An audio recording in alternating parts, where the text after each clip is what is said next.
Uma Vida com Propósitos, capítulo 3. O que dirige sua vida?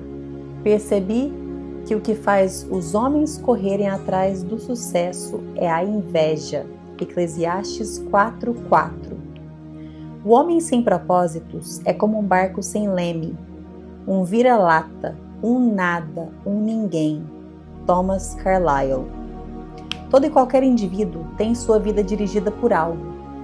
A maioria dos dicionários define a palavra dirigir como guiar, controlar, direcionar. Se você está dirigindo um carro, um prego ou uma bola de golfe, estará naquele momento guiando, controlando e direcionando. Qual a força que dirige sua vida?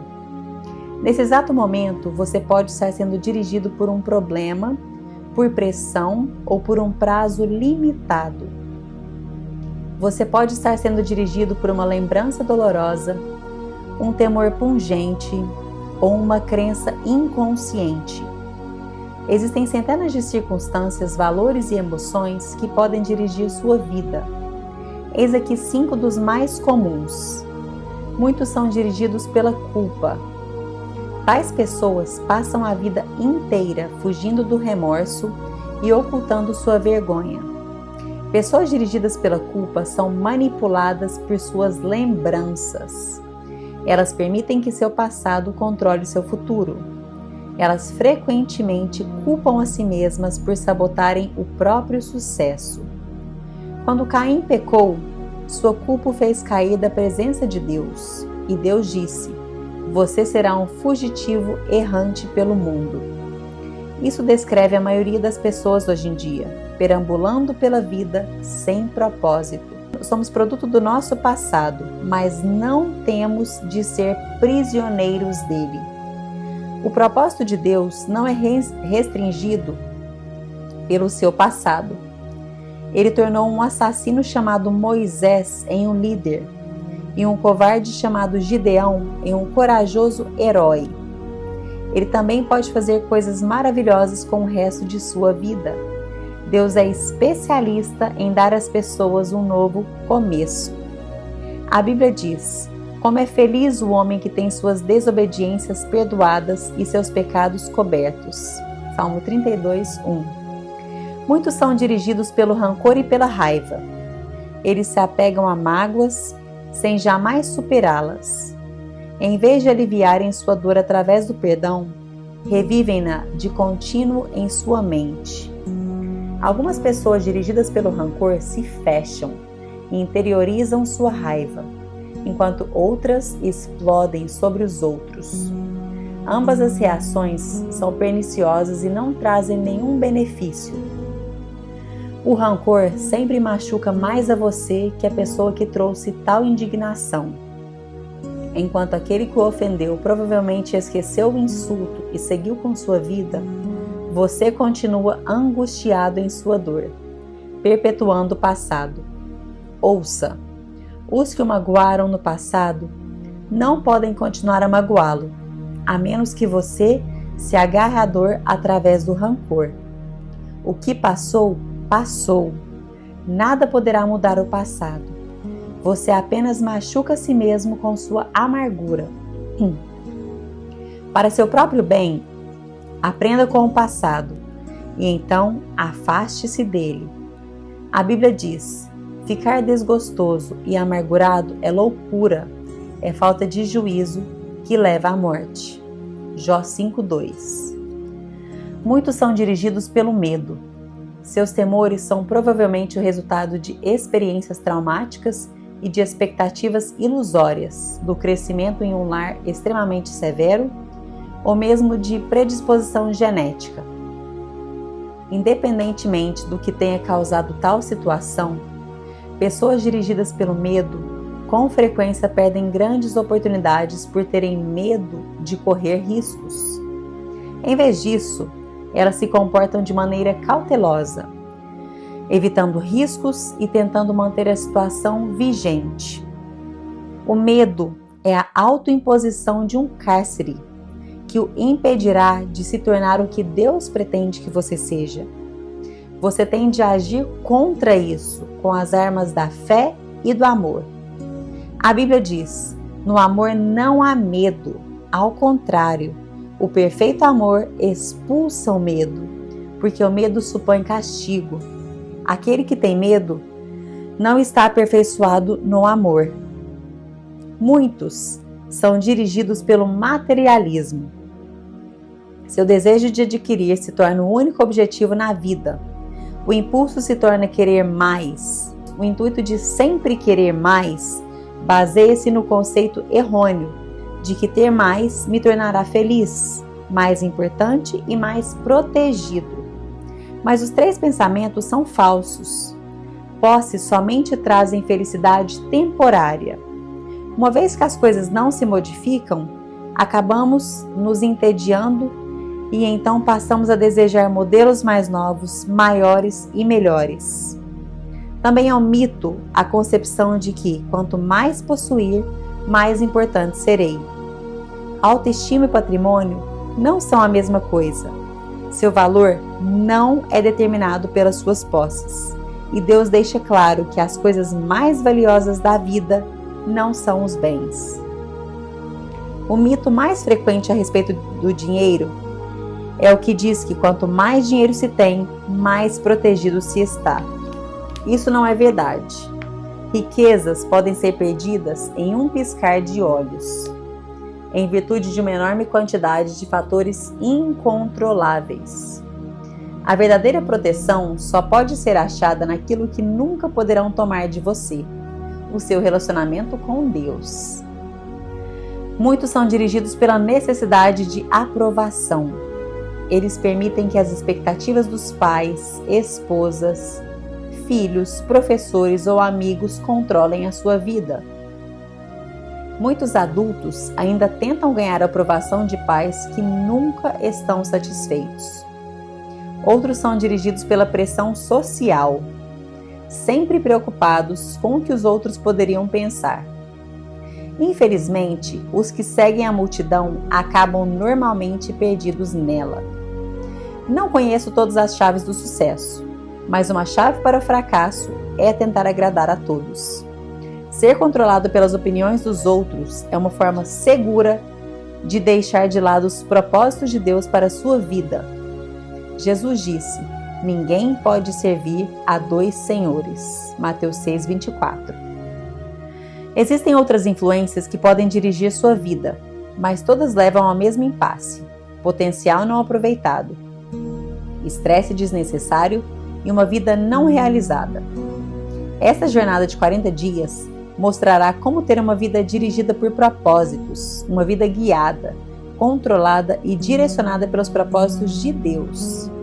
Nada é mais importante do que conhecer os propósitos de Deus para a sua vida, e nada pode compensar o prejuízo de não conhecê-los, nem o sucesso, nem as riquezas, nem a fama, nem os prazeres. Sem um propósito, a vida é um movimento sem sentido, uma atividade sem direção e acontecimento sem motivo. Sem um propósito, a vida é trivial, mesquinha e inútil. As vantagens de uma vida dirigida por propósitos. Existem 5 grandes vantagens em se levar uma vida dirigida por propósitos. Conhecer o propósito de sua vida faz que ele tenha sentido. Fomos feitos para ser importantes. É por isso que as pessoas usam métodos questionáveis, como astrologia e psicologia, para descobrir isso. Quando a vida faz sentido, você pode suportar quase tudo. Sem isso, tudo é insuportável. Um jovem na casa dos 20 anos escreveu: sinto-me um fracassado, pois luto para me tornar algo e nem ao menos sei o que. Tudo o que sei fazer é sobreviver. Algum dia, se eu descobrir o meu desígnio, sentirei que estou começando a viver. Sem Deus, a vida não tem nenhum propósito. E sem um propósito, a vida não tem significado. Sem um significado, a vida não tem relevância ou esperança. Na Bíblia, diversas pessoas expressaram sua falta de esperança. Isaías queixou-se: tenho-me afadigado sem qualquer propósito. tenho gastado minha força em vão e para nada. Jó disse: meus dias são vazios e sem esperança, e detesto a vida. Não quero mais viver. Deixa-me em paz, pois a minha vida não vale nada. A maior de todas as desgraças não é a morte, mas uma vida sem propósitos. A esperança é tão essencial para a sua vida como o ar e a água. É preciso esperança para viver. O Dr. Bernie Siegel descobriu que podia prever qual de seus pacientes com câncer apresentariam melhoras ao perguntar: você quer viver até os 100 anos de idade? Os que tinham profunda noção do propósito de sua vida respondiam sim, e eram aqueles com maior probabilidade de sobrevivência. A esperança é gerada quando se tem propósitos. Se você tem se sentido sem esperança, não desista. Coisas maravilhosas acontecerão em sua vida quando você começar a viver com propósitos. Deus diz: porque sou eu que conheço os planos que tenho para vocês, diz o Senhor, planos de fazê-los prosperar e não de lhes causar dano, plano de dar-lhes esperança e um futuro, Jeremias 29:11. Você pode ter a sensação de estar enfrentando uma situação impossível, mas a Bíblia diz: pelo seu grandioso poder operando em nós, Deus é capaz de fazer muito mais do que nós jamais ousaríamos pedir ou mesmo imaginar, infinitamente além de nossas mais sublimes orações, anseios, pensamentos ou esperanças. Efésios 3:20. Conhecer o seu propósito simplifica a vida. Ele define o que você faz e o que você não faz. O propósito se torna o padrão pelo qual você avalia quais ações são essenciais e quais não são. Você simplesmente pergunta: esse ato me ajuda a cumprir o propósito de Deus para a minha vida? Sem um propósito claro, ficamos sem alicerce sobre o qual fundamentar decisões, destinar o tempo e empregar os recursos. A tendência será tomar decisões com base nas circunstâncias, nas pressões do momento e no humor do dia. Quem não conhece seu propósito tenta realizar além do que deve, e isso causa estresse e fadiga, gerando conflitos. É impossível fazer tudo o que as pessoas querem que você faça. O seu tempo só é suficiente para fazer a vontade de Deus. Se você não consegue realizá-la por completo, significa que você está tentando fazer mais do que Deus pretendia que você fizesse, ou possivelmente você está assistindo muito a televisão, ou ficando nas redes sociais. Uma vida dirigida por propósito leva a um estilo de vida mais simples e uma agenda mais equilibrada. A Bíblia diz: a vida vistosa e arrogante é vida vazia. A vida simples e comum é vida plena. Isso também leva à paz de espírito. Tu, ó Senhor, dás paz e prosperidade às pessoas que têm uma fé firme, às pessoas que confiam em Ti. Conhecer o seu propósito direciona a sua vida. Isso faz com que seus esforços e energias se concentrem no que é importante. Você se torna eficiente ao ser seletivo. Faz parte da natureza humana distrair-se com assuntos de menor importância. Fazemos de nossa vida um jogo qualquer de passatempo. Henry David Thoreau observou que as pessoas vivem em um desespero silencioso. Mas hoje, uma melhor descrição seria distração sem objetivos. Muitas pessoas são como giroscópios, girando em um ritmo frenético, sem jamais chegar a lugar algum. Sem um propósito definido, você continuará a alterar seus rumos em empregos, relacionamentos, igreja e outras circunstâncias externas, na esperança de que cada mudança solucione a confusão ou preencha o vazio em seu coração. Você pensa: talvez seja diferente dessa vez, mas isso não resolve o verdadeiro problema, uma falta de foco e de propósito. A Bíblia diz: não viva descuidadamente, impensadamente. Certifique-se de que você compreende o que o Mestre quer. Efésios 5:17. A capacidade de focalização pode ser verificada na luz. A luz difusa tem um impacto e energia reduzidos, mas você pode concentrá-la ao focalizá-la. Com uma lente de aumento, os raios de sol podem ser direcionados, a fim de atear fogo à grama ou a um pedaço de papel. Quando a luz é ainda mais concentrada, como em um raio laser, ela pode cortar o aço. Não há nada tão potente como uma vida direcionada, que é vivida com um propósito. Os homens e mulheres que mais influenciaram a história foram os mais concentrados numa direção. O apóstolo Paulo, por exemplo, difundiu o cristianismo no Império Romano praticamente sozinho. Seu segredo era uma vida direcionada. Ele disse: "Eu estou concentrando minhas energias unicamente nisso. Esquecer o que já passou e avançar para o que está à minha frente." Se você quer que sua vida tenha impacto, focalize-a. Deixe de ser inconstante. Pare de tentar fazer tudo, faça menos. Corte até mesmo as boas atividades e faça somente o que for importante. Nunca confunda atividade com produtividade. Você pode estar ocupado sem ter um propósito, mas para quê? Paulo disse: "Aqueles de nós que almejam tudo que Deus tem para nós, fiquem concentrados nesse alvo." Conhecer seu propósito estimula a sua vida. O propósito sempre produz entusiasmo. Nada traz mais vigor que um propósito claro. No entanto, a paixão se esvai quando falta um propósito. Até mesmo levantar-se da cama se torna um fardo. É normalmente o trabalho sem sentido, e não o excesso de trabalho que nos esgota, solapa nossas forças e rouba nosso prazer.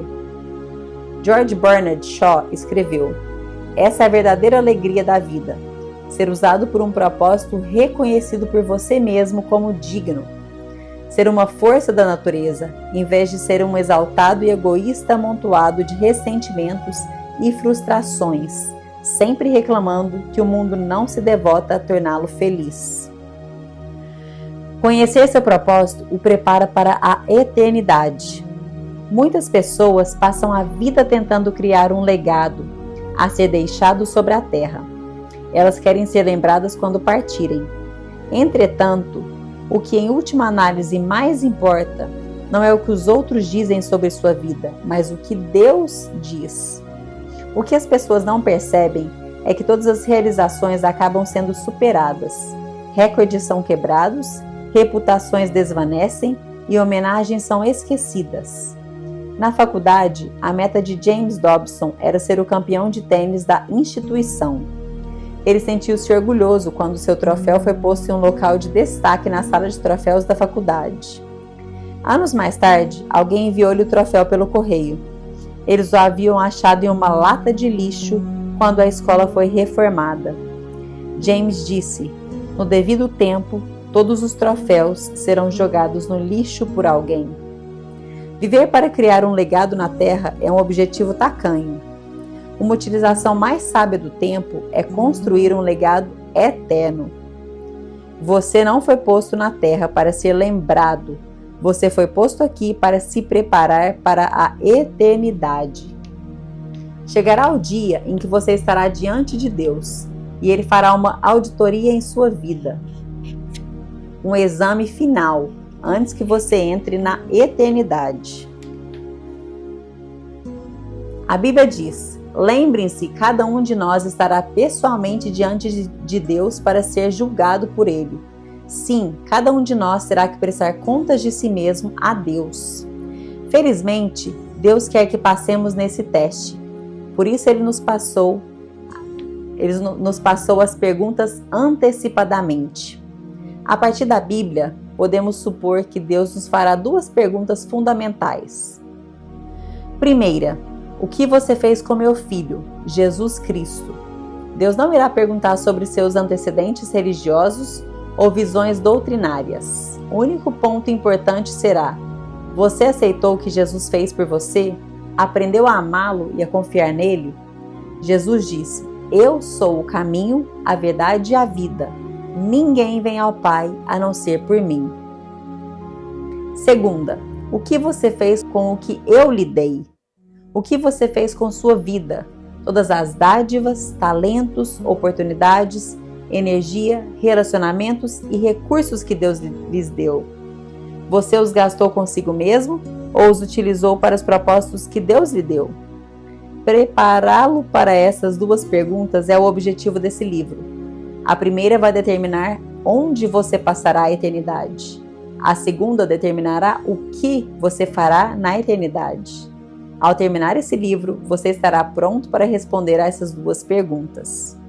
Terceiro dia, pensando sobre o meu propósito. Um tema para reflexão.